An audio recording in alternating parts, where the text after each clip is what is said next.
வணக்கம் நண்பர்களே, என்னோட மண்டையில ரொம்ப நாளா யோசிச்சுட்டு இருந்த கண்டென்ட் கிரியேஷனை இன்னைக்கு நான் ஸ்டார்ட் பண்ணிட்டேன். ஜீரோல இருந்து கத்துக்க போற காலிஸ்டானிக்ஸ அது உங்ககிட்ட நெக்ஸ்ட் வர்ற 30 டேஸ்க்கு ஜேர்னியா உங்ககிட்ட காட்ட போறேன். விதையில இருந்து செடியாக போறங்கிறதுல இன்னைக்கு டே 1. காலையில எந்திரிச்சதுக்கு அப்புறம் வேலையா ஒரு கிளாஸ் தண்ணி குடிச்சிரும். அப்பதான் காலையில போக வேண்டிய இடத்துக்கு கரெக்டா போக முடியும். தண்ணி குடிச்ச கையோட ஒர்க் அவுட் பண்ண கிளம்பிட்டேன். வார்ம் அப் எல்லாம் பண்ணி முடிச்சுட்டு ஒர்க் அவுட்டை ஸ்டார்ட் பண்ணிட்டேன். என்னோட ஒர்க் அவுட் பிளான் எப்படி வச்சிருக்கேன்னா 100 புஷ்அப்ஸ், 100 squats, 20 pull-ups. புல்லப்ஸ் ஏன் இவ்வளோ கம்மியாக வச்சிருக்கேன்னா, ஏன்னா எனக்கு புல்லப்ஸ் அவ்வளோவா எடுக்க வராது. அதனால ஃபர்ஸ்ட் 30 டேஸ்க்கு என்னோட பாடியை எக்ஸசைஸ்க்கு ட்ரைன் பண்ண போறேன். 100 புஷ்அப்ஸ் கம்ப்ளீட் பண்ணதுக்கு அப்புறம் ஒரு 5 மினிட்ஸ் ரெஸ்ட் எடுத்துட்டு அடுத்து ஸ்குவாட்ஸ் பண்ண இறங்கிட்டேன். ஸ்குவாட்ஸை மொத்தம் 2 செட்டாக பிரிச்சிருந்தேன். ஃபர்ஸ்ட் செட் 50 எனக்கு ரொம்ப நல்லாவே போச்சு. ரெண்டாவது செட் 50 பண்றப்ப தான் எனக்கு நாக்கு தள்ள ஆரம்பிச்சிருச்சு. காலையில தண்ணி மட்டும் குடிச்சது பத்தல. சரி ஓகே, கிச்சன் போய் பார்த்தா பாதாமும் மில்லட் கஞ்சியும் வச்சிருந்தாங்க. அதை வேடிக்கை பார்த்துட்டே குடிச்சு முடிச்சுட்டு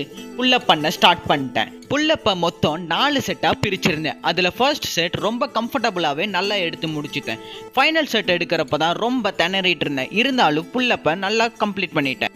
வீடியோவை எவ்வளோ நேரம் பார்த்துட்டு இருந்தீங்கன்னா ஒரு ஃபாலோவை தட்டி விட்டு கமெண்ட்ல தம்ஸ் அப் எமோஜை போட்டு விடுங்க.